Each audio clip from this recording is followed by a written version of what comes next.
Good morning, everyone. Good morning. I have to say I was doing the Google stalking, so when I was invited, I was told about your website, and of course I went to the website and then I looked at everyone's profiles. Don't ask me your names, I won't remember them. But I just think, when I was looking at it, I was just saying how lucky you are to have such a nice, diverse group of people in one room, and I hope that you've built good friendships and relationships because it's going to be useful in your working world. No matter what field you go in, the way the world works now is you're not going to be stuck in one country. You will be working in different countries.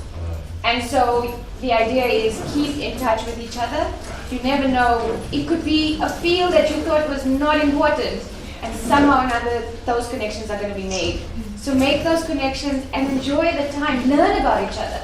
I hope that while you're here, you're also doing some cultural learnings and sharing of food and music and all of those things that go with it. And that adds to the richness of learning. So I really, really think this is lovely. Thank you for inviting me.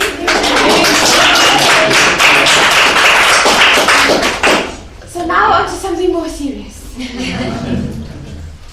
I am Ferrial, as you know, and I work for an organization called 350.org, and I'm sure none of you have heard of us.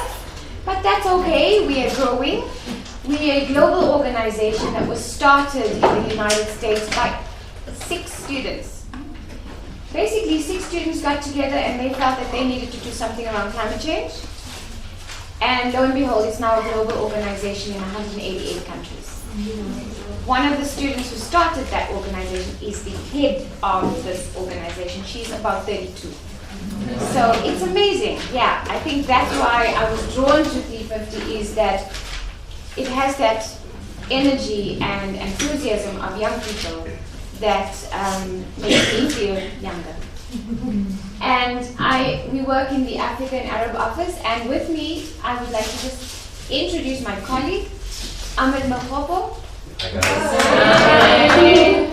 Ahmed is our divestment campaigner, and we'll come to that later in the talk about what exactly is a divestment campaigner. But I wanted him to come and meet everybody as well. Okay, so let's move on. So I've been asked to discuss some issues, and some of it was heavy. I saw there was a discussion here about foreign policy. You guys' heads are filled with policy, but let's see if I can try to make it a bit more fun, yeah? So we look at key environmental positions adopted by the South African government, how citizens and activists can go about affecting policy, and then looking to the future.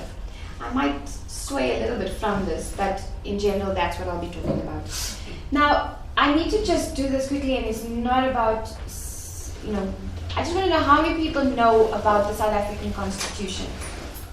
Everyone. Oh, everyone. Oh my word, this is like South African indoctrination. Not good.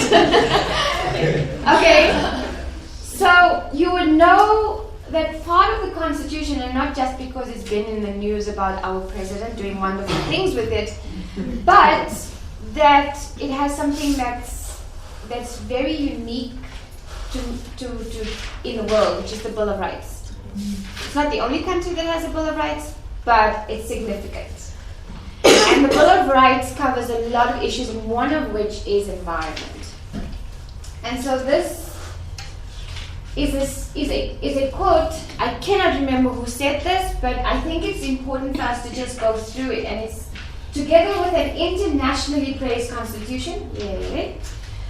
South Africa can pride itself in having one of the best sets of environmental laws in the world.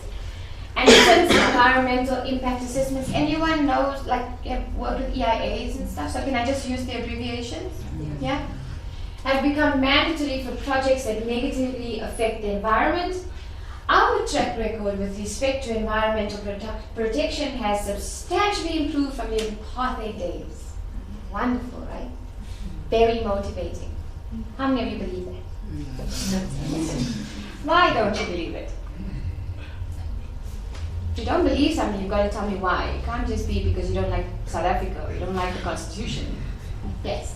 I think that the EIAs and the EIAs are a little bit weak, and still tend to favor development and business interests over the interests of the environment.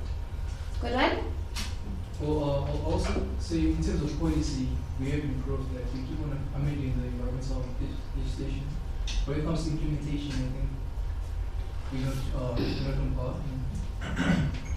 Okay.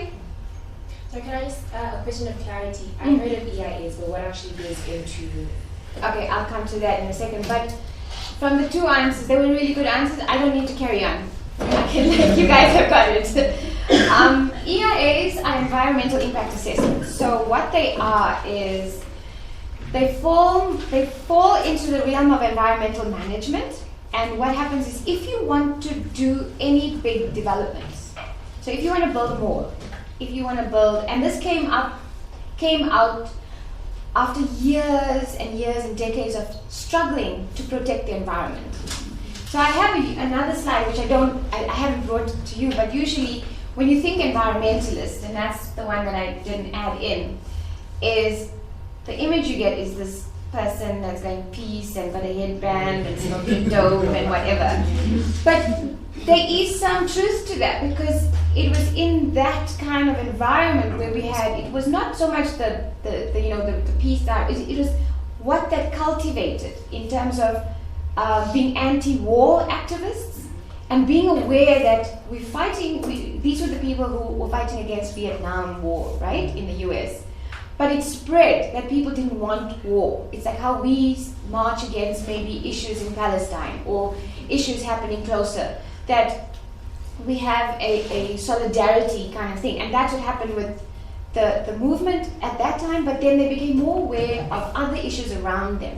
That actually, you cannot fight one thing without also looking at the environment. But then there was the extreme, I'll give you that, where the environmentalists only looked at animals and plants and forgot about the people. And that was one of the problems with the environmental movement in the beginning, and that's why we were called bunny huggers and tree huggers and whatnots. But subsequent to that, a lot of discourse, a lot of discussions have occurred which have brought the conclusion that you cannot fight the environment without taking the people with you and including them in your struggle.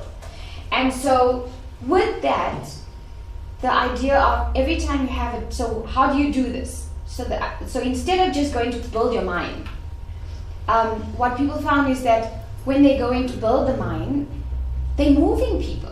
They're forcibly moving communities who've lived there for hundreds of years. They're forcibly blocking off water to communities because the industry wants it. So those kind of things then bring the environmental struggles, which are very linked to social justice struggles, which is what I'll be talking about in. And that is why the suggestion came out that, okay, we need to have environmental impact assessment. So what is the impact of your development on the environment? Which is inclusive of society. Right, so within the EIA, which is what I was going to say, is within the EIA you have a social impact assessment. So you will do, so for example, because we know that sometimes you have these small mines that develop and they create a boom, but they also create a gloom, because once that mine is finished, people leave. Those companies leave. They take their money and they're gone. And what you're left with is unemployment, high levels of unemployment, and alcoholism, prostitution. Because people had money and now they don't have money, so they need to feed that kind of lifestyle. And this is what it breeds. And so when you do the social impact assessment, you have to take that into account. So it sounds all good theoretically, but like he said at the back, or I think he said, Aslam said, that, and I don't know him, I just read his name now, is that there are vested interests, and that's what I'm going to come to, because that's what we're talking about, right? We're talking about environmental policy. So the theory behind EIAs is fantastic, but we'll come to some of that now. So in terms of South Africa's national policies, and I do apologize, I'm focusing on South Africa, but I do know that in the region, there are some really good environmental policies on the continent. Anyone knows of any? No? Surprisingly, Ethiopia has one of the most radical comments in their policies around climate change. It's a law, it's in their policies, but as I said, practice is another story. But there are other policies, but I'm going to focus on South Africa. Okay, but if you have any examples that you'd like to share with me, I'm very happy to hear. So we've talked about the Bill of Rights, and the Bill of Rights have been used in the Concord to win many battles. There were battles and these were not directly environmental, but it has been used as a good leverage point with government. So for example, in the Bill of Rights, there's a clause that talks about the rights of children. And every child shall have the right and access to housing. And there's a community in Cape Town who took government to court because they had fires or floods or something, and they had to move to a school, and government was not quite providing accommodation for them. And what they did was, the Bill of Rights does not protect adults as such. They couldn't find a loophole, but they found that in terms of children, the Bill of Rights has to protect children. So they challenged that right in the Constitutional Court. And because you can't just put children without their parents, the parents had to go with them, and they won that case. So government had to develop housing for that community. Then there's a National Environmental Management Act. This is the act that actually gives rise to a range of regulations, and that includes the environmental impact assessments. So this is really like the mother body of environmental law in South Africa, and the EIAs sit within that, so I got that there. But then there's tons, and I'm going to show you this, tons. I was just doing a search on internet just to kind of get some examples, and I was like, oh my hat, really? Because there's tons of regulations and tons of bylaws and tons and tons. This is 2016. It goes way. I mean, like every year there's something, some amendment, some bylaw. So there's a lot that we have. We just don't know about all of that. I mean, there's bylaws for water treatment. There's bylaws for some places. Bylaws are very localized, right? But there's regulations that's bigger. So there's regulations in different provinces that dictate how we use and abuse water or land or anything like that. And then there's policies. So there's all of this. And then you have the National Environmental Management Act, which I said is the mother body. And what happens is underneath that mother body, there's regulations that are developed, whether it's biodiversity, whether it's water protected areas, marine protected areas. All of that then falls into that big picture of environmental management. Okay. So what I'm doing is I'm just setting the base in terms of these are the policies that exist, and then I'll give you the kind of, as activists, what we're dealing with. But because we're a diverse group of people, I thought I'd also talk a little bit about international policies, because more and more international policies are influencing our governments, whether it's good or bad, but it's influencing. Does anyone here know about the Montreal Protocol? Sounds familiar. Does anyone here know about the ozone layer? Yes. Right.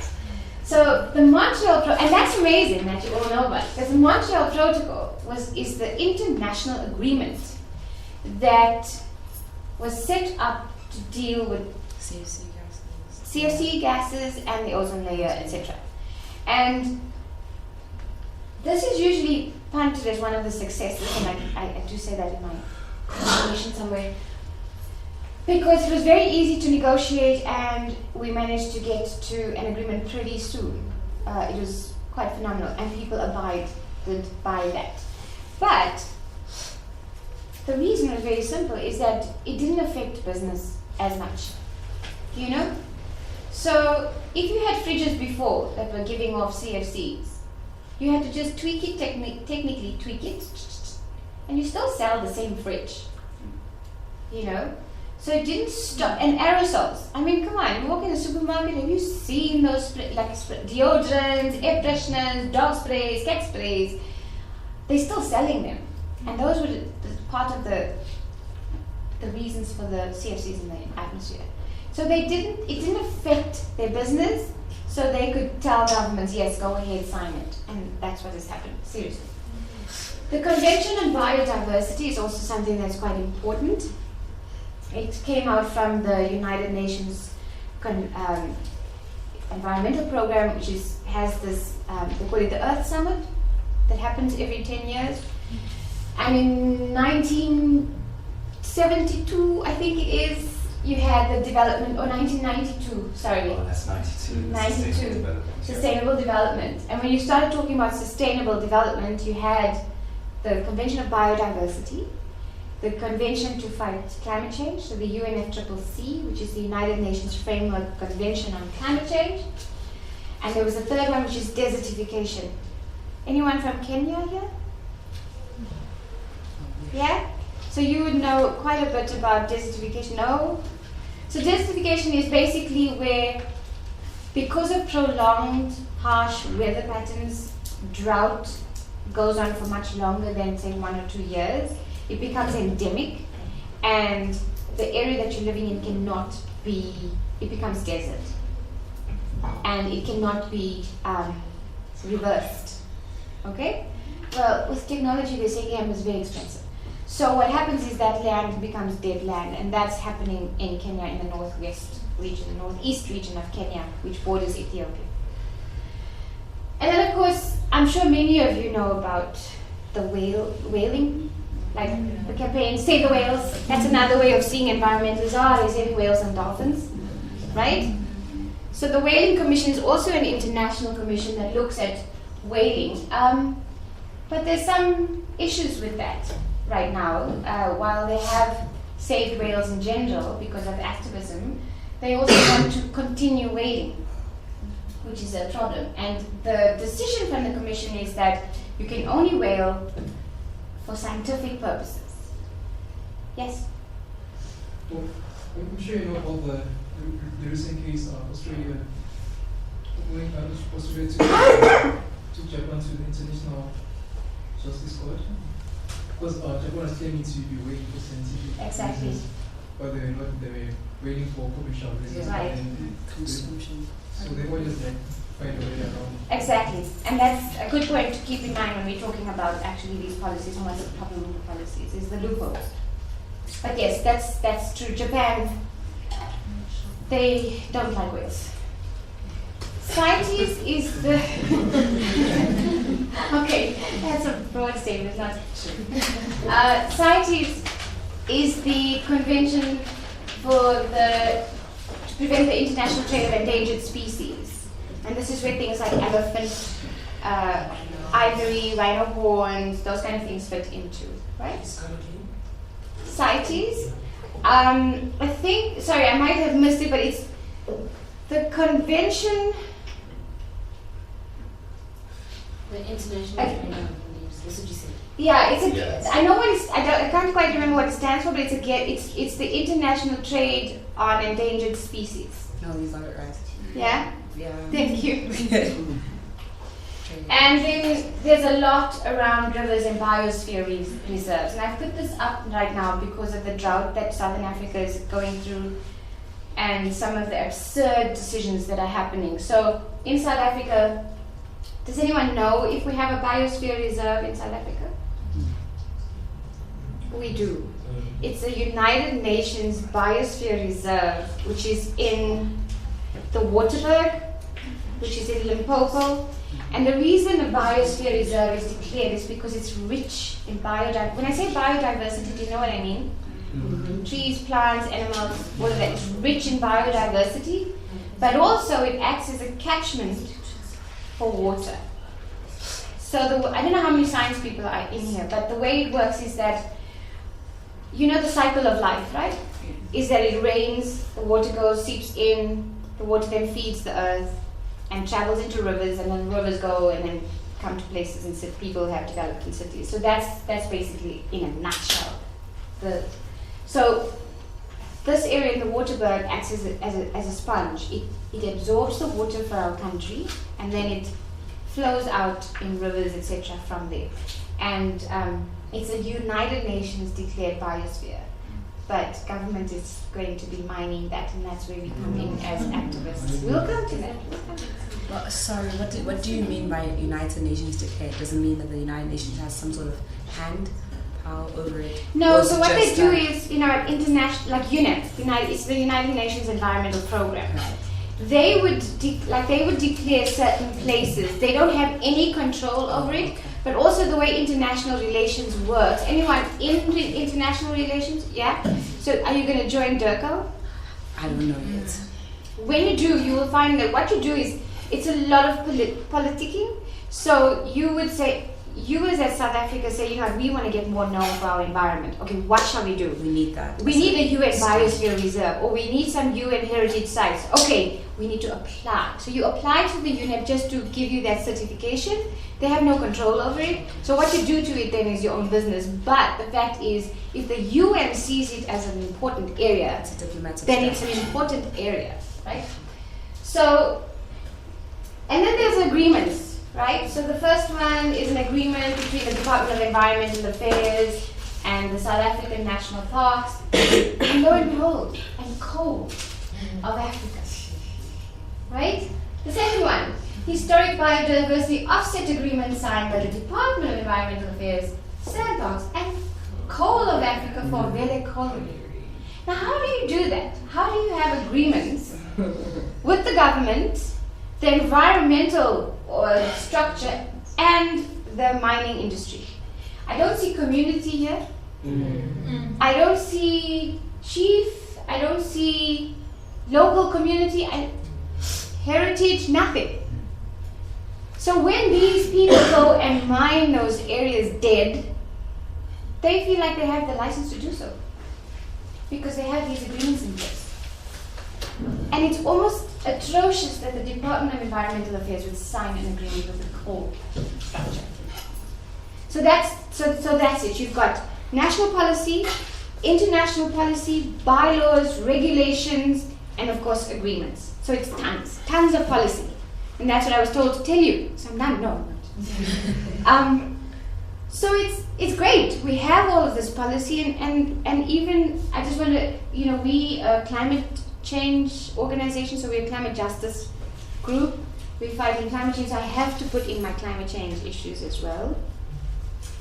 I'm sure most of you have heard of the climate change negotiations that happen every year, right?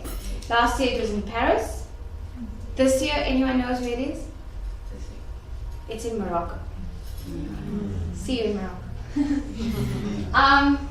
And basically, for the first time, I've been working on this for years, right? I'm not going to say how long, but it's been a fight to get this simple agreement of the 2 degrees signed by governments at this meeting. And these meetings have gone on and on and on, and we haven't.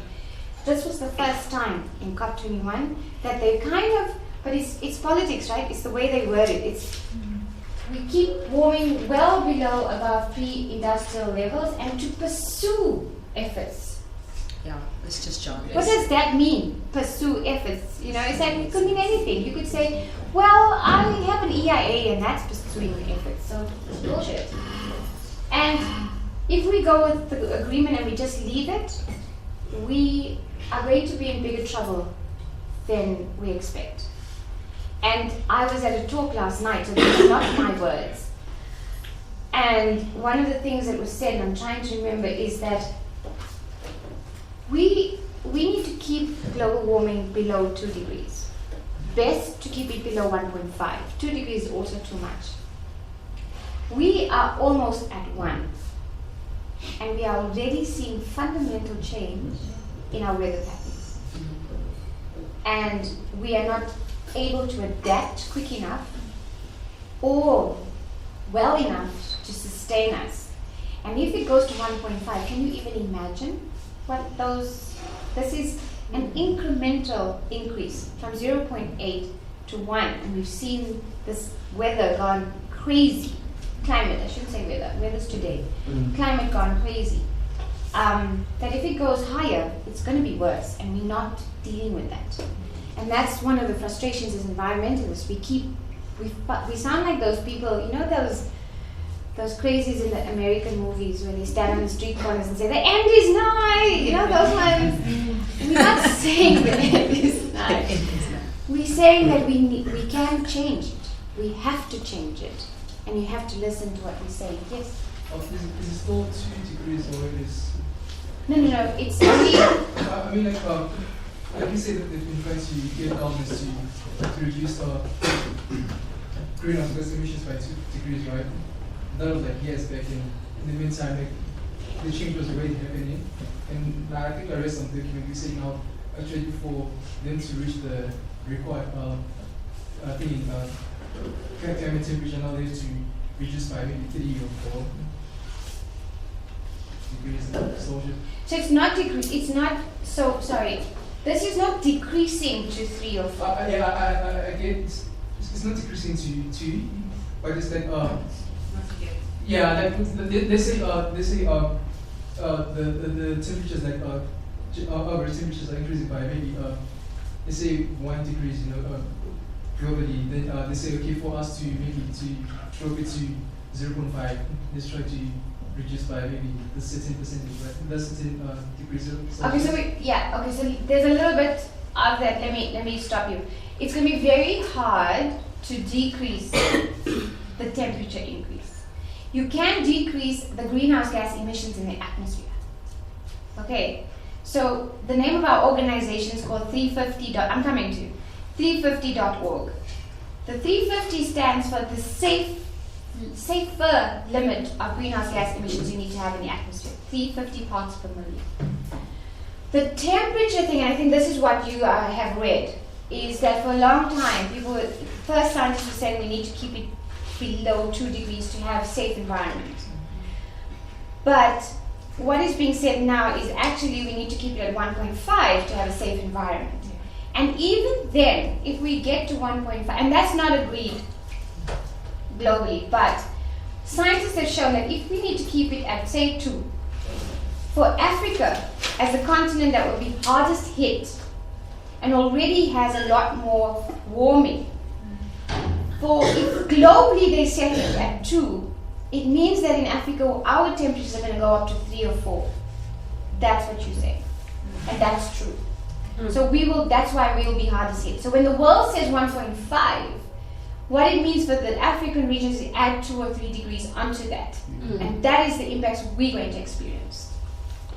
Oh gosh, that sounds... Now you have to be honest. Okay, so do I finish? So what are the loopholes and the challenges as activists with policy? And I'm going to go through a few things. One is the environmental impact assessments. Now the way environmental impact assessments work, say I am Shell. Everyone knows Shell, right? I'm Shell Oil Company. I want to drill for oil. So I need to do an EIA, right? And I go to the government, but I don't go to the government. I go and I see, okay, I want this piece of land. I'm going to buy the land, I buy the land. Now I want to drill for oil. I don't go to government and say, listen, this is what I want to do. You can do an EIA or get an independent. I go and find you my friend. I know you, you're on my pay. I'm like, okay, you do the EIA, right? So she does the EIA. I'm paying her to do the environmental impact assessment that is supposed to give me the yes or no. She comes and says, no, this is not going to work. I'm like, you fired. Or you're not getting more work from us, ever. And that's what happens. Or they force her to tweak those reports. Now you're thinking I'm like talking absolutely out of my ears, but I'll give you a good example. And it's a practical one. I've worked for Greenpeace Africa as well.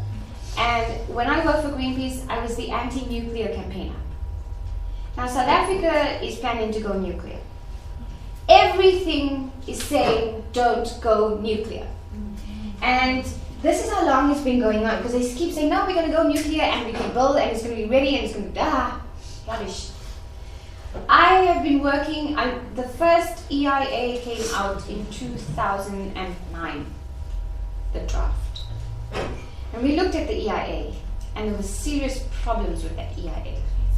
So environmental activists and organizations and communities bonded together. I mean, we had really good united force and said, okay, let's all look at this EIA, you do that, you do that. We really divided the work. We did our own scientific analysis, and we responded to that EIA to show that their science was wrong, their assumptions were wrong. There were a few things, there were like 4 issues that were completely wrong. And we dissent it. So we're saying that this should not go ahead in this particular area that they've chosen. What they've done is it took them 2 years to then respond to those science and actually agree to have people do the assessments again. Actually, 3-4 years, because it's now 2016 and the final only came out last year, 2015. It has not been approved by the Department of Environmental Affairs yet. The issue is there are serious problems with this project. An environmental impact assessment has to also do the social impact assessment and an economic impact assessment to show that this is a viable project. And it's not. But government doesn't care, because obviously someone has signed some deal with some Russian dude, and now we are forced to take this project on. So the EIAs, while we're showing them there are problems with it, they're just ignoring it. And that's a challenge. Yeah. Just a quick brief. So how was South Africa able to have nuclear energy before? Way before. Way before? Yeah. During the National Party years? Yes, during the National Party So, years, yeah. Because we were during the first African country We to have. we were. There's quite a few other African countries that have. Yeah. So it was its whole links to, you're talking about the Cold War. Yes, I Right? remember that time. So during the Cold War, you were either siding with the West or you were siding with the Soviet Union.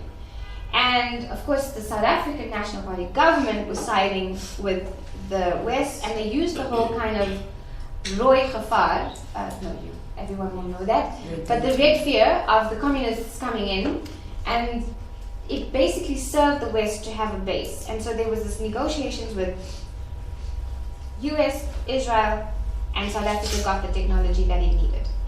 And not only did we have nuclear energy, because it was initially nuclear energy, but they developed nuclear weapons.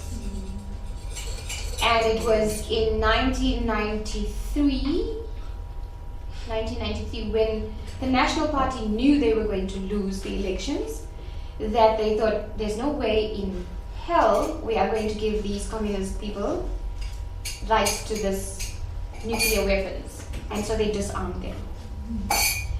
The uranium, which is how weapons work, you can have something that looks like a bomb, but you need the enriched uranium, right? The weapon grade uranium that they call, to be put in it and then it becomes a nuclear weapon, is still stored in South Africa. Please don't tell ISIS. It is, yes. Sorry, can you speak louder? I can't quite. Or stand up. Just to go back on the international treaties, right? Yeah. On protecting our environment, I just want to know how effective are they, because at the end of the day, countries which actually facilitate for these treaties are the countries which actually go and violate and do more damage. For instance, if we look at the Gulf incident, right, and compare to the Nigerian incident, which is still prevalent today, because the Gulf is next to the US, they were compensated, whereas when we look at Nigeria, families were given like $5 each, and those people actually rely on that land for everything, for fishing, for water, and all those things. And to go back on the, I forgot the region in India where even today babies are being born with deformations, and it was because of the company which was there, and there's no consequences for that. And I just want to know how effective are these policies? Are they there to actually guide us as third world countries or developing countries? Because at the end of the day, the developed countries actually pursue their own economic in fact, they put the economic development first instead of the environment. For instance, China, they don't even care about the environment. So I just want to know how effective are these policies? What are they just there for the sake of being there? Because I don't see any effectiveness for coming from these policies. You've kind of answered your own question, in a sense. Because you said there are these policies, Yeah. but there's Nigeria, and the city you're talking about is Bhopal. There's that. There's a lot more. There's Brazil. I mean, we're cutting down that Amazon like you cannot believe. Not only that, we want to frack in the Amazon. So it's widespread, and you've answered it. You've like, but what kind of recourse does these international laws? And very little. So, like, the Yeah. point I want to make is that, so we as South Africa, why should we actually respect these policies and actually even implement some of our policies around these same policies which are not being respected by these organizations? Okay, so can you hold that? Can you park that question, and can we come back to it at the end? Because I think it's a very important one, and I want to answer it, but I want to first go through everything and then answer that. Okay. So the loopholes and challenges with policy, we've discussed the dolphins and whaling issue. So we know that there's a global policy that says don't whale only for scientific purposes, and then Japan goes and whales like 1,000 billion dolphins and whales and says it's all for science. Carbon tax issues is that there's a policy that is on the table in South Africa to tax companies who have high levels of pollution, greenhouse gas emissions in particular. Eskom, Sasol, coal mines, coal refineries. And it's the business lobby that's actually blocking it. So you have to ask about the power of business, and that's where the issue is. In terms of policies, there are some good policies. There really, really are some good policies. It's the implementation that is sometimes difficult. But do we then just disrespect all policies? No, I think that we need to also find a way of using that, but then we need to use a louder voice, which is people power. And I want to bring that to South Africa. And it's not whatever my view is doesn't matter. But I was listening to the radio this morning, and you all have been listening to the whole thing that's been happening in Parliament yesterday about Zuma and wanting to get Zuma to step down. The fact that the Constitutional Court has been good in upholding the policies of this land. Is that time for tea? I know, I'm sorry.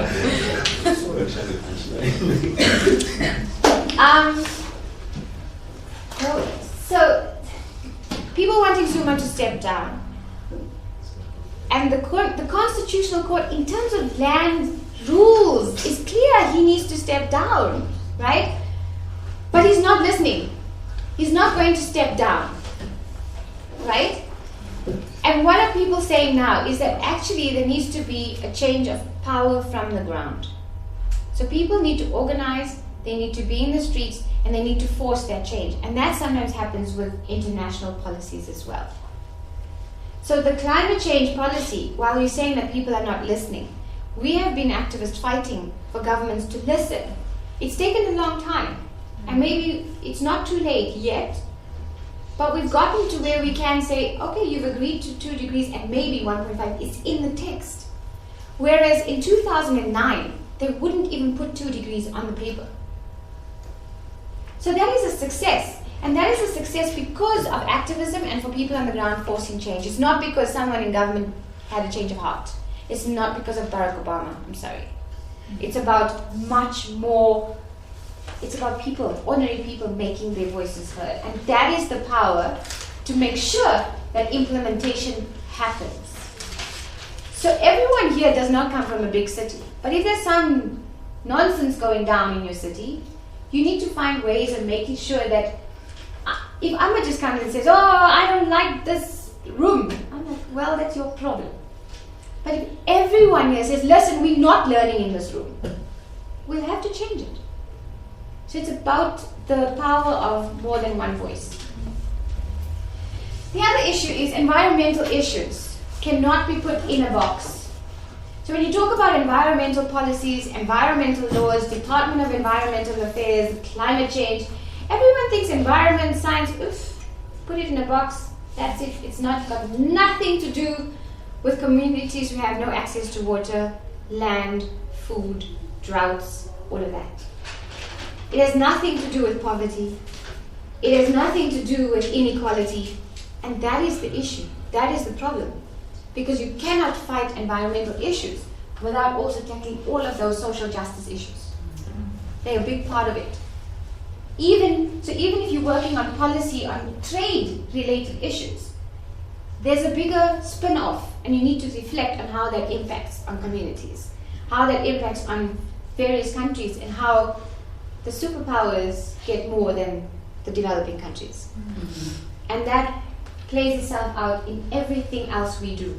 So if, for example, the agricultural, you know that there's this agricultural agreement with the US, AGOA, with South Africa, well, Southern Africa, yes? And we have very strict rules in South Africa, on chicken, eating chicken, and you know, how to cut them, where to cut them, what those places need to look like. It's very strict, and the tests on it. But the American government was going to withhold trade if South Africa did not sign this agricultural agreement and allow the US to dump chicken on our markets. Hormone-ridden And chickens. it's not only hormone, they're poisoned. There were chickens that were infected with no. What was that other disease, the bird flu? H1N1. Something. But I mean, they were dumping those chickens on us with this infected chickens. And the problem is we don't have the capacity to test every chicken. And they were holding back on agreements with South Africa that we had to sign that thing. So there's that kind of shit going down. Sorry. So there's a lot of vested interests. A lot of vested interests. Vested interests by powerful governments that bully other governments. And let's not beat around the bush. South Africa, we are responsible for bullying in this region. We bully Lesotho for their water. We take it. We don't they must try stopping it. Well, what is it? The biggest joke of my life is that when the South African army tried to stop a coup in Lesotho, this is us. Everyone knows Lesotho?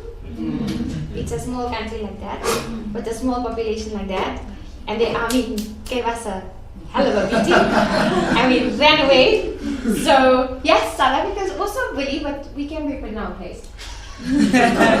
So it's water, and that's going to be the new age fights. It's water, it's food, and that is what governments are going to start bullying other countries for. Land and water. Watch, it's going to happen. Kenya and Ethiopia are having issues right now because Ethiopia wants to build a dam, and that dam blocks the water going on the Nile, blocks the water going to all the downstream countries, including Egypt. And there's tension in that region. And we holding our neighbors to ransom in terms of electricity supply. We have a lot of coal-fired power stations that supply in Botswana, supply in Zimbabwe. And I don't know if you remember, about 2 years ago, Botswana didn't pay their accounts. And so what did South Africa do? They just cut the electricity to the entire country. Right? And so when you go to international meetings and you want Botswana to side with you, and I promise you, you'll see this is how it works. It's not about the negotiating the policy. It's not about negotiating the real issue. It's about winning. And self-interest even by governments. So you go to Zimbabwe and you say, listen, you don't support my vote. I'm not sending grain to your country. We're cutting it off tomorrow. You go to Botswana. You say, listen, you want electricity. Sign this deal. The good thing is, South Africa's always been able to play in terms of electricity and minerals which the prices are dropping, so other countries are not interested. And what are we desperate for? Food and water. And so other countries are saying, go to hell. So we learn it. But it's a long process still. Okay, so policy is not always a bad thing. And I'm referring to the person who spoke in the back. Policy is not always a bad thing. There has to be room for how we work with policy. In terms of a democracy, alright, it sets the stage. So, and I do believe that democracy is more than voting. It's more than going to the polls and placing your X. It's about being able to be an active citizen. And that is important. So many countries in Africa have elections, but can people really oppose their government? And I think we're heading in that direction. So there's a lot of policies, but the implementation is the problem. They're not implemented. There's good policies. They're not being enforced. So for example, in South Africa, we are a water scarce country. 98% of our water has been allocated. We're playing around with 2% of the water. And how do we deal with our water? We have running pipes that are broken, infrastructure is destroyed. Hartbeespoort Dam is so polluted. Last night at that talk, It's dirty. it's very dirty. And there's the water, the Department of Water or something offices are there. Have you seen, like, just on the other side of the dam, the Department of Water and something, they have the offices there and there's a pool of water right in front of them. It smells like a sewage. Probably is sewage. But the point is that this person is a lecturer and took his students to do assessments at Hartbeespoort. He said he wouldn't even swim in that water, it's so bad. So there's that kind of enforcement. Who enforces that? I mean, we had a guy from the Department of Water Affairs there last night. He waffled my head silly with policy. I was like, I asked him a question and I thought, I have no answer. That is a sign of a good politician, by the way. And in this week, does everyone know the WWF?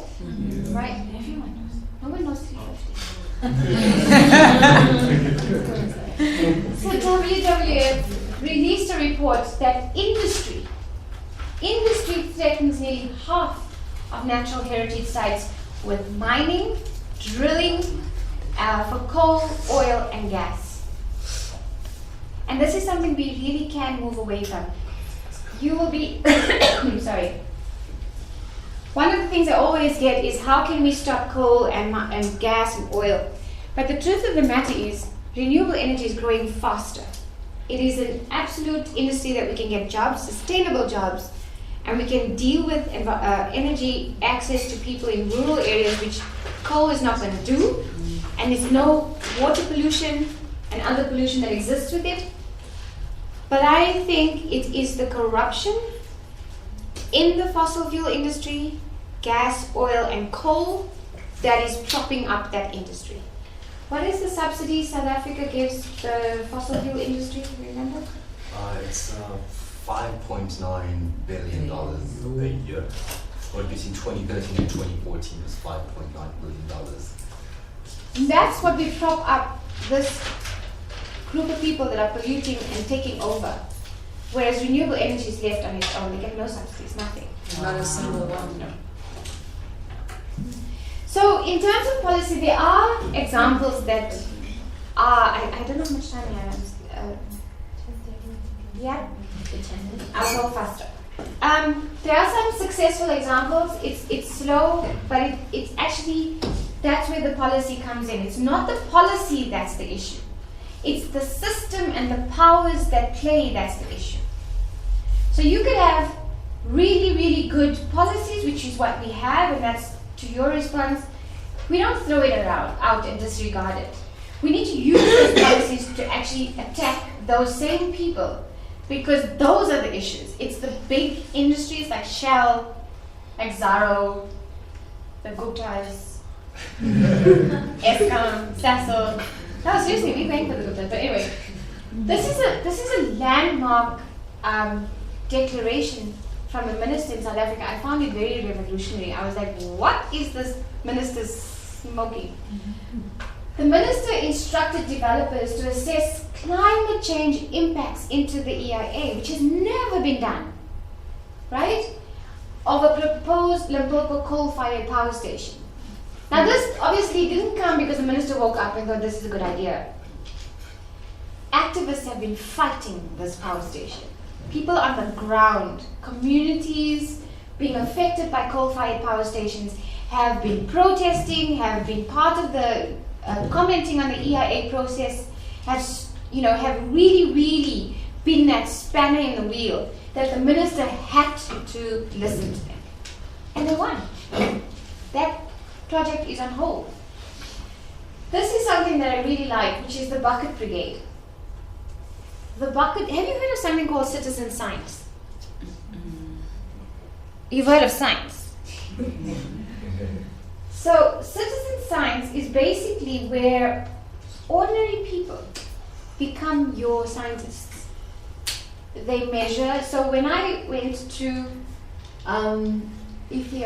Kenya, and there was also a case in Mali where local farmers, not those big scale, small scale community farmers have someone in, they have a meeting like this, and they're like, okay, who's going to monitor the water? Someone says, I'll monitor the water. And that person, every day or every second day, goes out to this water catchment thingy and measures it, writes it down, and she's got data that the scientific research in that country do not have, that goes so far back.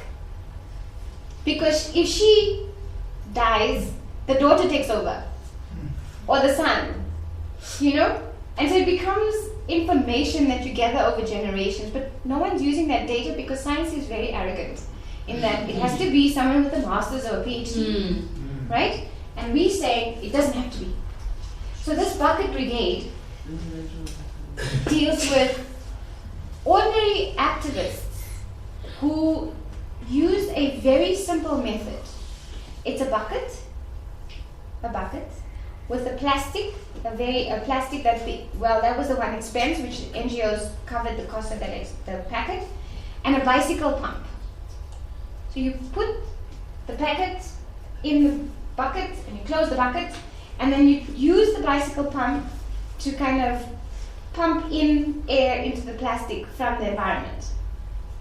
And what it does is that gets sent to a lab and it's analyzed, and it can tell you what pollution exists in the atmosphere.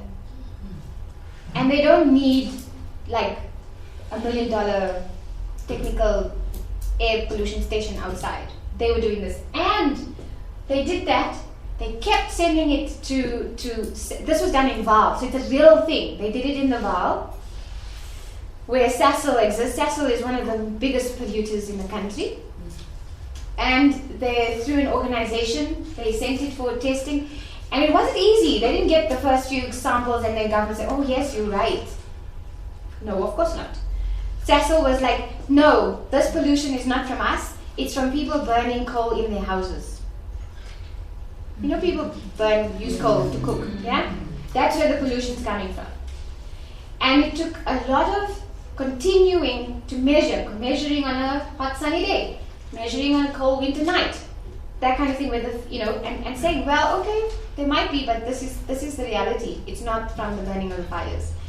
And it actually led to change in policy, and Sasol was fined for air polluting, and that has been declared a hotspot, air pollution hotspot, which government monitors. And so there are successful examples using policy, but using creative methods of fighting it. The Montreal Protocol, which I've mentioned, there's nothing right now. Imagine somebody comes and says, I am CFC Pro, and no one's going to buy it. Even you're like, But challenging policies is very costly. Going to court is not something that's easily achievable, and proving things sometimes is very hard. So for example, acid mine drainage. It's a very big issue in South Africa. We are all facing this kind of thing. This is the acid mine drainage where it's, the crystals crystallizing. This is a stream, you can see it all along, and there's a community here, and little kids play there because that's the only water in that area. So and it's shallow, so they can go and they can swim, they have rashes, they have infections, but it's like, oh no, it's kids, but it's actually from that. Cattle have been dying, and the issue we're having is big business is so frustrating because all those mines, like you can trace the history of the mines, and Anglo American says, no, it's not us. We sold the mine to her. It's her fault. And she's like, no, it's not me. I sold the mine to him. And so who do you hold accountable? No one's bloody well wanting to clean up. Government doesn't have the money, and that's who it sits with. Okay. So that's the challenge. And I think activists are beginning to raise their voices. And I don't mean activists from NGOs. I mean ordinary people on the ground who are living there. Now, sorry, but you can't see. This is one of the activists who's out there who was giving us a tour. But people are challenging these big corporations, and these big corporations don't like it. So, in the last while, 991 activists were murdered in 35 countries between 2002 and 2014. 116 environmental activists were killed in 2014. And it's because people are winning. It's because there are policies that were really nice, the government, no one's going to bother with these policies, that people are becoming powerful enough and empowered to know how these policies work and challenge the governments and big business that is resulting in this kind of behavior. And I want to share with you something. This is recent. So this is March. This is just in March that has happened. 3 were killed in Philippines. They were blockading. They were farmers, and they had a human barricade because they were actually protesting drought and having no water and food, and they were killed. Right? This is South Africa. I don't know if any of you heard of this, but this comrade here, Bazooka, was assassinated 2 weeks ago? 2 weeks ago. Yes? And people went to his house in the white polos with blue lights and walked up to his house, knocked on the door. They thought he was the police. The family thought that was the police. He went out with them to the car. They shot him 8 times in his head. Oh my God. His funeral was last week, and we're having a solidarity meeting tomorrow night. When? From 5:30. That's Yeah. Southwest Engineering Building, 5:30 to 7:30. You're very welcome to join. It's an open meeting. And then this was also, and it's not just, what I'm showing you here, it's global. It's not just South Africa. It's not just Africa. It's a global thing. And here was this woman was fighting deforestation in Honduras, and she's been, like lots of people know her, and she was also assassinated in a very similar way that Bazooka was assassinated. Point blank range shot. And they said no, it was a robbery. Come on. Yeah. So those are the kinds of things, but what happens with these kind of things is as you suppress people and as you try to oppress people, they will rise.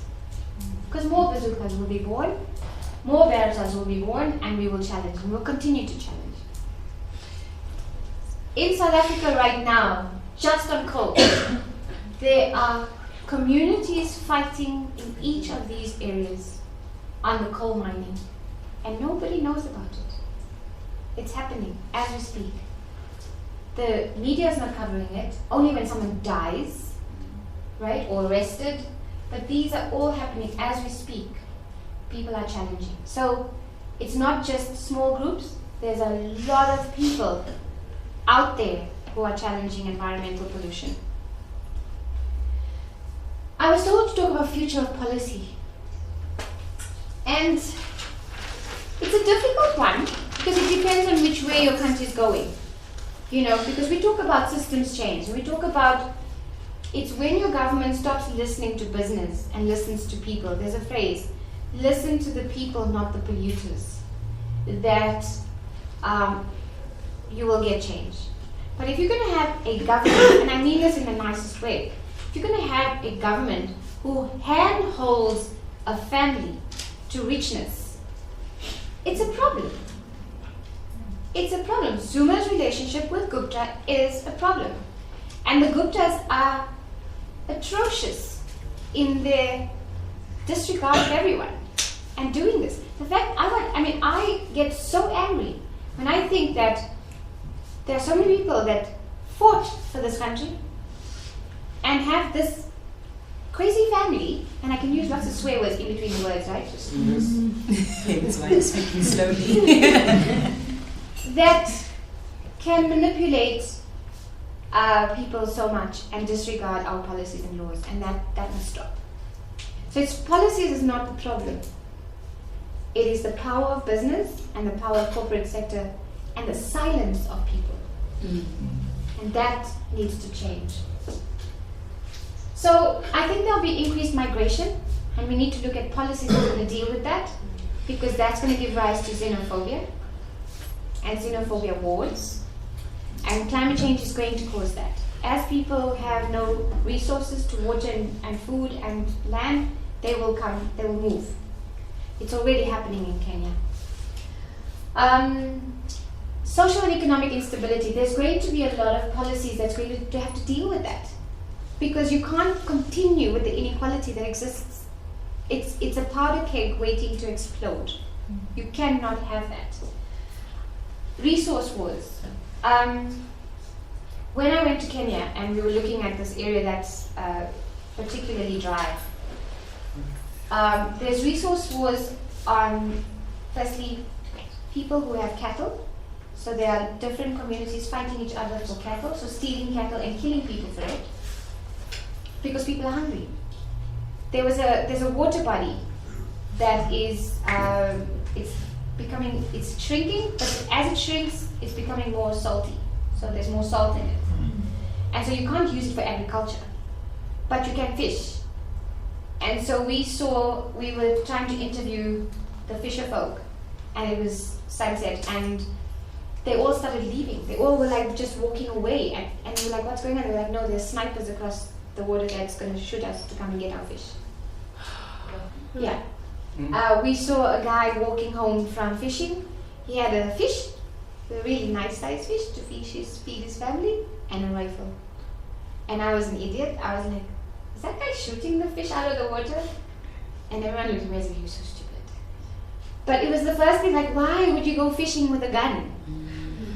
Like, have you ever? And so and we stopped and asked, and he said no, because people are attacking for his fish. And that's on a small scale. That's on a small scale. It will be much bigger. Mark my words. I mean, imagine if Lesotho decides, listen, we've got no water, we're closing that Katsi Dam. South Africa will go to war. Reconciling climate change and economic development. Every time we fight greenhouse gas emissions, people say, well, you can't, because we need development. In Africa, we need to develop. We need coal-fired power stations. We need oil. Rubbish. It's been proven that is not linked. Economic development is not linked to coal and gas and oil. It can happen separate to it. And so we don't need it anymore. And that is going to be something that's going to come out in policies. I think as they sign the climate change agreements, this is going to be the next debate. And then, of course, the future of policy is, as I said, it depends on the control business has over policy and over power. And it depends on government listening to that control. So, as activists, we're saying we need to break free. So this is obviously very northern picture, but sorry, I put it in. Because it's a global fight. We're not the only ones experiencing these issues here in Africa, in this region, in the Arab region. It's much bigger. Countries all over are going and doing this, right? And we are planning something. If anyone is in the country in May, we are planning two things. We're saying it's time to break free from fossil fuels. We need to stop investing. Everybody will say the same thing, but it's only the Shells the Exxon Mobils, Exaros that are pushing for that, and the Guptas. And no, I'm serious. I'm serious. I'm really serious. So on the 12th of May, we are having a speak out in a place called Emalashleni. For those of you who don't know, it's what was Witbank. And it is, do you know that that is the most polluted city in the world from coal? From coal, the most polluted city in the world. And so we're having a speak out there. You are very welcome to join on the 12th. It's going to be small-scale farmers, mining communities, and communities living near coal-fired power stations. So we're going to talk about what they experience. If you really want to link the policy to communities, I think you should come and listen to what people have to say if you're not writing exams and stuff. Just a quick question. You said something about the government wanting to mine the UN. We'll get mine in a second. And so that brings me to the 14th of May, which is a Saturday, from 10 to 2. We are going to be hosting a protest outside the Gupta's house.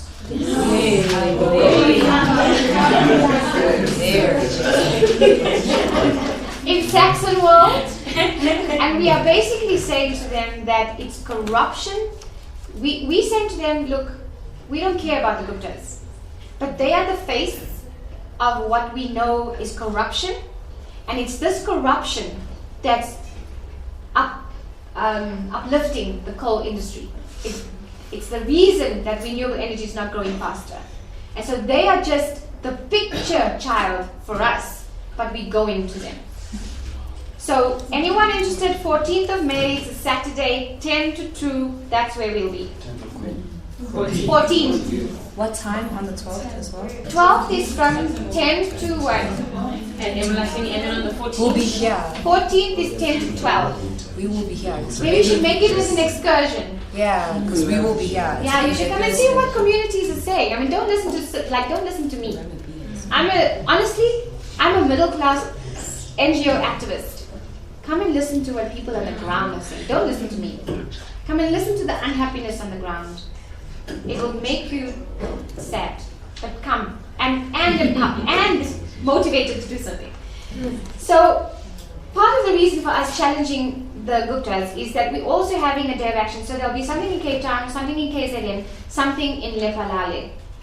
Now, the UNESCO, which is the United Nations Environment and Science, blah, blah, blah, cultural organization, they are the ones that declare places UN biosphere reserves. UNESCO biosphere, it's actually UNESCO biosphere reserves. If you Google it, you will not find it. Trust me, I was in Durko, I know that was declared a UNESCO biosphere reserve. South Africa is trying to reverse it because they want to mine the entire Waterberg for coal. And some of those coal dealings is not because they'll say, oh, we need the electricity, we need the development. Rubbish. We do not need it. We can do with renewable energy, but also that is a key area for our water. How can you do that to our water resources? And so they'll say, yes, but we need investment and we need to improve the economy. And I'm like, well, step down, President, because that is affecting our economy more than anything. So yes, so that's the UNESCO Biosphere Reserve that I mentioned. Have I covered you at the back? Yeah. Yes? All right. Are there any other questions? We've got very little time, but I want to show you a video before we end. So Watch the video. one question. I just agree with you that we should go pro-renewable energy. Because I'm also writing my thesis on that. But playing the devil's advocate, we know that South Africa provides electricity to at least 40% of Africa, right? And 95% of our 90 or 95 of our electricity generation is from coal, right? And if we are to go 100% renewable energy, I don't think we're going to have the capacity to produce enough electricity to sell to those countries. That's what have a huge impact on the economy. So I think they can do that point where they say that we need electricity, but like on the other end, they're not doing enough, to explore renewable energy, because I think only 5% of the national energy production is renewable energy. How much did you say? I think 5%. I think I know it's 5 nuclear, then 90 or 95 coal, then. That's what I'm doing. Can I give you the facts? Because I get your question. Right. So yes, you're right. We're about 92% electricity from coal, Yeah. 5% nuclear when it's all on board, and it's not always on board, right? And then there's hydro, Oh yeah. right? Renewable energy is a point something. The idea is to increase it to 8% by 2030. That's very little. Why 2030? Like, Because someone did some modeling and said this is what can happen. So on that issue, firstly, we talk of a just transition. Okay, a just transition means we don't go and just switch off all the coal-fired power stations today. But there's a lot of power stations that are seriously old and seriously polluting. We need to switch them off, kill them. As you kill them, put renewable energy onto the grid. What people don't know is that presently, because of the renewable energy and how feasible it is in this country, we've got 5,000 megawatts on the grid in South Africa right now in solar and wind. The only reason we don't have load shedding is because of renewable energy. Renewable energy brought in 192 billion rands of foreign direct investment into this country. One sector alone, right? It has created some 20,000 jobs. No, more. I think more, yeah. And the mining industry has lost 47,000 jobs since 2012 and losing more every day. What we're saying is that this is the just transition. As things stop, move over to renewable energy because that will work. We also say, and if you look at International Energy Agency, it's saying that the way this model that we have is old school. If we've moved from the typewriter to, don't look at mine, Apple. Right? We've moved with technology. We have tablets. We have phones that make videos, which we never had before. Let's move with the time. Stop being stuck on the typewriter because your friend sells the letters. So what I'm saying is that that's the issue. Is that even in terms of providing electricity to the rest of Africa, it's not going to be coal. Why? Because with coal, you need to have a massive power station where there's infrastructure. We don't have that infrastructure in Africa. So you have to transport it distances, and you don't have that. What will work is decentralized renewable energy. That is the only thing that's going to feed electricity in Africa, is having decentralized renewable energy. One more point. In South Africa, we have more than 2.5 million households who do not have electricity. Of that, 1.5 million are in rural areas. South Africa is building Medupi and Kusile, which is two of the biggest coal-fired power stations we have. Once that's built, we don't need more coal. There's government policies that are saying it. We don't need more coal after Medupi and Kusile. Why then are we still building more coal-fired power stations?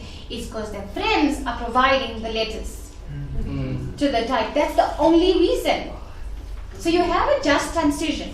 You've got, as the thing gets old, put up renewable energy. You've got 2 new coal-fired power stations that can power us. Let's go with it. Let's stop making a mess of it because it's not online. Get it working. I don't like the idea of that. But once you've got that online, you don't need more coal. It's done. And the modeling shows it, the science has shown it, and policy has shown it. The National Development Plan basically said, that's it, we don't need more coal. We don't need nuclear, we don't need more coal. We can now invest in renewable energy. So it's not a quick wash off and just put renewable energy. It's time. And renewable energy, in the space of 2 years, 2012 to 2015, put 5,000 on the grid. Coal has been built. This Medupi is supposed to be putting 4,800 onto the grid. It's still being built. There's like one thing working. So renewable energy is faster, and the other argument is price.